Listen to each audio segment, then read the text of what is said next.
Hi, my name is Stephanie Wilson.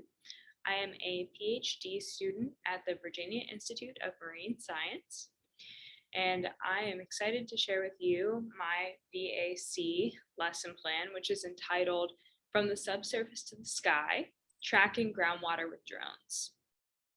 This lesson plan was designed based on my own independent research, which focuses on examining inputs from groundwater to coastal ecosystems. And one way that we can track groundwater from the subsurface to the coastal ocean is using temperature.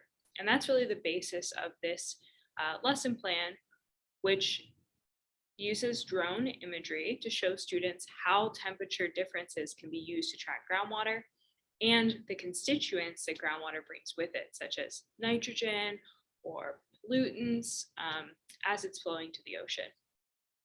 So there's an introductory PowerPoint that's included, and that goes over how we use the drones, what radiometric imagery is. There's a lot of great pictures and some videos of us using the drone in the real world to get this data. And I'll quickly show you a few of the photos that'll be included in that PowerPoint.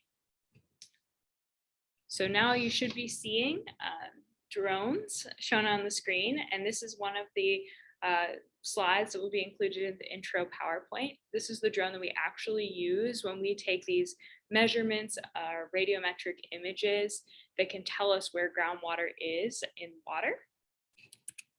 And we actually use this drone to take images that look like this, where we have paired images, one in 4K. So you can see me and two other scientists standing on the beach in 4K image on the left-hand side. And then on the right-hand side, you can see the radiometric image. And this is what this lesson plan is really based on, these radiometric images, which show the temperature of everything in an image. So you can see in this image that things that are purple or blue are cool, and things that are red or yellow or white are warm. So that's why our bodies are warmer than these trees behind us. And we can use this technology on the drone to then take pictures of the water surface at the coastline. And that looks a little bit like this.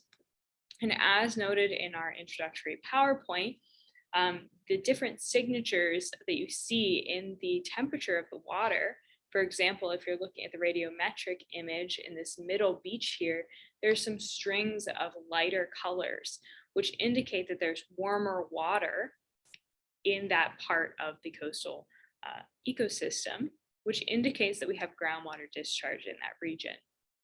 So these images are the basis for the handout that students will work on, in which they'll have to answer some questions regarding why temperature is useful as a tracer for groundwater in our coastal systems. And then they'll have the opportunity to actually fill out their own radiometric image as a color by number. And when they fill it out, it'll look a little something like this, where there are different colors in different parts of the water. And they'll actually be able to use this to make some inferences about where groundwater is being discharged along these beaches. After they use these color by number handouts, they'll be able to answer some questions regarding what might be coming out with that groundwater and do some calculations to compare the groundwater inputs to rivers and also to wastewater inputs in the region. I imagine that this lesson plan will be good for a high school level classroom, maybe for an earth science or physical science class, as it gives students an opportunity to learn about tools that are used in science, while also doing some calculations and making inferences from graphs and graphs that they've made. So hopefully this will be an interesting way to bring a little bit of science technology into your classrooms and get students excited about using drones and learning about groundwater in our marine systems.